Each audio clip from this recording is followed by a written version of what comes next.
Hyderabad command control centre లో పోలీసులు ఇతర విభాగాల అధికారులతో సీఎం రేవంత్ రెడ్డి సమీక్ష నిర్వహిస్తున్నారు. ఈ వర్షాకాలానికి సంబంధించి తీసుకోవాల్సిన ముందస్తు చర్యలపై అధికారులకు సీఎం రేవంత్ రెడ్డి దిశానిర్దేశం చేస్తున్నారు.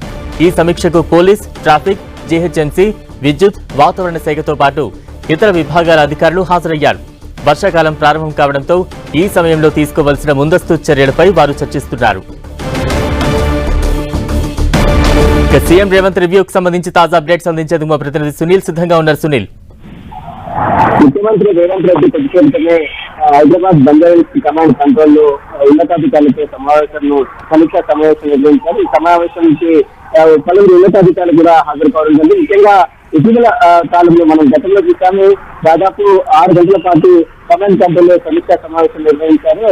రాబోయే వర్షాకాలం సంబంధించి తీసుకోవాల్సిన జాగ్రత్తలు, మరోవైపు పోలీసు అధికారులకు సంబంధించిన చర్యలు, అదేవిధంగా ట్రాఫిక్ సమస్యలు, జిహెచ్ఎంసీ అధికారులకు సంబంధించిన ఆఫీసర్స్ అందరూ కూడా ఈ సమావేశానికి హాజరు కావడం జరిగింది. దీంతో పాటు ఈ రోజు మరొక 2 కీలక అంశాలపై కూడా ముఖ్యమంత్రి రేవంత్ రెడ్డి కమాండ్ కంట్రోల్ లో సమీక్షా సమావేశం నిర్వహిస్తున్నారు. ఇందులో ప్రధానంగా ఇరిగేషన్ సంబంధించిన విషయాలు కావచ్చు, ఆర్థిక శాఖ, ఫైనాన్స్ సంబంధించిన విషయాలపై కూడా ప్రస్తుతం ముఖ్యమంత్రి రేవంత్ రెడ్డితో పాటు డిప్యూటీ సీఎం గా ఉన్నటువంటి మల్లు భట్టి విక్రమార్క కూడా ఈ సమీక్ష సమావేశానికి హాజరు కావడం జరిగింది. వీరితో పాటు జిహెచ్ఎంసీ ఇన్ఛార్జి కమిషనర్ గా ఉన్నటువంటి అమ్రపాలి, తెలంగాణ డీజీపీ గజగుప్తాతో పాటు చీఫ్ సెక్రటరీ శాంతి కుమారి, పలువురు ఉన్నతాధికారులు కూడా ఈ సమీక్షా సమావేశానికి హాజరు కావడం జరిగింది. ముఖ్యమంత్రి రేవంత్ రెడ్డి నేతృత్వంలో ప్రస్తుతం సమీక్షా సమావేశాన్ని కొనసాగుతుంది.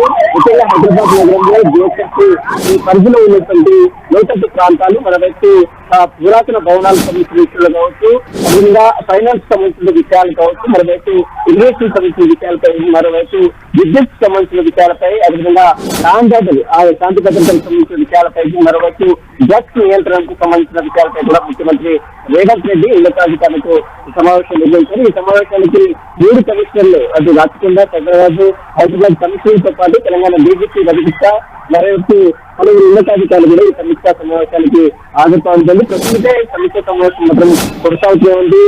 అదే ముఖ్యంగా జిహెచ్ఎంసీ ప్రాంతంలో తీసుకోవాల్సిన జాగ్రత్తలు సంబంధించినంటే మాత్రం ప్రస్తుతే అధికారులతో ముఖ్యమంత్రి రేవంత్ రెడ్డి సమీక్ష నిర్వహిస్తున్నట్టు సమాచారం తెలుస్తుంది. సునీల్, అంటే ఈ రివ్యూ ఎంతసేపు కొనసాగే ఛాన్సెస్ ఉన్నాయి? మరోవైపు మొదటి నుంచి కూడా సీఎం రేవంత్ రెడ్డి డ్రగ్స్ కి సంబంధించి చాలా ఫోకస్డ్ గా సీరియస్ గా ఉన్నారు.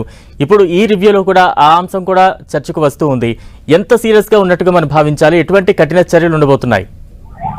ముఖ్యమంత్రి రేవంత్ రెడ్డి సమీక్షా సమావేశం కంప్లీట్ కావడం జరిగింది. ముఖ్యమంత్రి రేవంత్ రెడ్డి ఇప్పుడు బయటకు వెళ్తున్నటువంటి పరిస్థితి కనిపిస్తుంది. సమావేశం నిర్వహించిన తర్వాత ముఖ్యమంత్రి రేవంత్ రెడ్డి ఇప్పుడే బయటకు వెళ్తున్నారు, సచివాలయానికి బయలుదేరారు. ప్రస్తుతం సమీక్షా సమావేశం మొత్తం ముగిసింది. ముఖ్యంగా ఉన్నతాధికారులతో ఈ సమావేశంలో ఉన్నతాధికారులతో దిశానిర్దేశం చేయలేదు. జిహెచ్ఎంసీ ఇటీవల కాలంలో కురిసిన వర్షాలకు జిహెచ్ఎంసీ అధికారులు తీసుకోవాల్సిన జాగ్రత్తలు, శాంతి భద్రతకు సంబంధించిన విషయాలు కావచ్చు, మరోవైపు డ్రగ్స్ నియంత్రణకు సంబంధించిన విషయాలకు సంబంధించి దాంట్లో ముఖ్యమంత్రి రేవంత్ రెడ్డి దాదాపు గంట సేపు ఉన్నతాధికారులతో సమీక్ష సమావేశం నిర్వహించారు. కొద్దిసేపటిగా సమీక్షా సమావేశం కంప్లీట్ కావడం జరిగింది. ముఖ్యమంత్రి రేవంత్ రెడ్డి కమాండ్ కంట్రోల్ బంజారాహిల్స్ లో ఏర్పడిన కమాండ్ కంట్రోల్ నుంచి బయటకు వెళ్ళిపోవడం జరిగింది. సమీక్షా సమావేశం ముగిసింది కాబట్టి మరి చూడాలి ఈ సమీక్షా సమావేశంలో ఎలాంటి నిర్ణయాలు తీసుకున్నారంటే కూడా మరి కాకుండా అధికారులు పూర్తి కూడా బయటపడే అవకాశం ఉంది. Right, thank you Sunil.